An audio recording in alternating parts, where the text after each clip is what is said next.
ఏపీలో ఎమ్మెల్సీ ఎన్నికలపై సీఎం చంద్రబాబు మంత్రులకు దిశానిర్దేశం చేశారు. ఆయా జిల్లాల్లో ఎమ్మెల్సీ ఎన్నికకు సంబంధించి కూటమి నేతలతో కలిసి ముందుకు వెళ్లాలని ఆదేశించారు. ప్రభుత్వం చేస్తున్న కార్యక్రమాలు జనంలోకి తీసుకువెళ్లాలని మంత్రులకు సీఎం సూచించారు. ఈ నెల 27న ఏపీలో 2 గ్రాడ్యుయేట్, 1 టీచర్ ఎమ్మెల్సీ ఎన్నిక జరగనుంది. ఈ ఎన్నికలకు సంబంధించి మంత్రులకు కీలక బాధ్యతలు అప్పగించారు సీఎం చంద్రబాబు. ఇన్ఛార్జ్ మంత్రులు కూటమి నేతలతో కలిసి సమావేశాలు నిర్వహించాలని దిశానిర్దేశం చేశారు. దీంతో ఇన్ఛార్జ్ మంత్రులు జిల్లాల పర్యటనలో ఉన్నారు.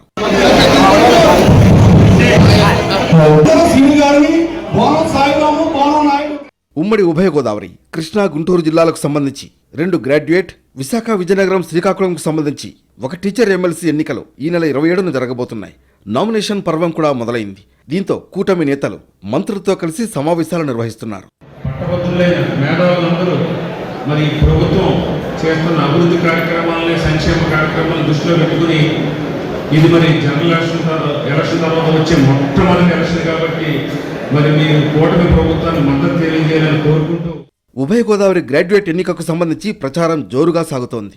ప్రభుత్వం అమలు చేస్తున్న కార్యక్రమాలను ప్రచారంలో వివరిస్తున్నారు. గ్రాడ్యుయేట్లను ఆకర్షించే అంశాలపైన దృష్టి సారిస్తున్నారు. ఉభయ గోదావరిలో కూటమికి పోటీగా సిపిఎం బరిలో ఉండగా వైసీపీ ఈ ఎన్నికలకు దూరంగా ఉంది. ఇక కృష్ణా, గుంటూరు గ్రాడ్యుయేట్ ఎన్నికకు సంబంధించి ఆలపాటి రాజా పోటీలో ఉన్నారు.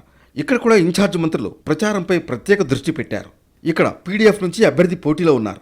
దీంతో మంత్రులు ప్రత్యేక దృష్టి సారించారు. సాధారణ ఎన్నికల్లో ప్రచారం చేసినట్లుగానే గ్రాడ్యుయేట్ ఎన్నికల్లో ప్రచారం చేయాలన్న చంద్రబాబు సూచనలతో ఇన్ఛార్జ్ మంత్రులు క్యాంపెయిన్ చేస్తున్నారు. విశాఖ, విజయనగరం, శ్రీకాకుళం టీచర్ ఎమ్మెల్సీగా రఘువర్మ పోటీ చేస్తున్నారు.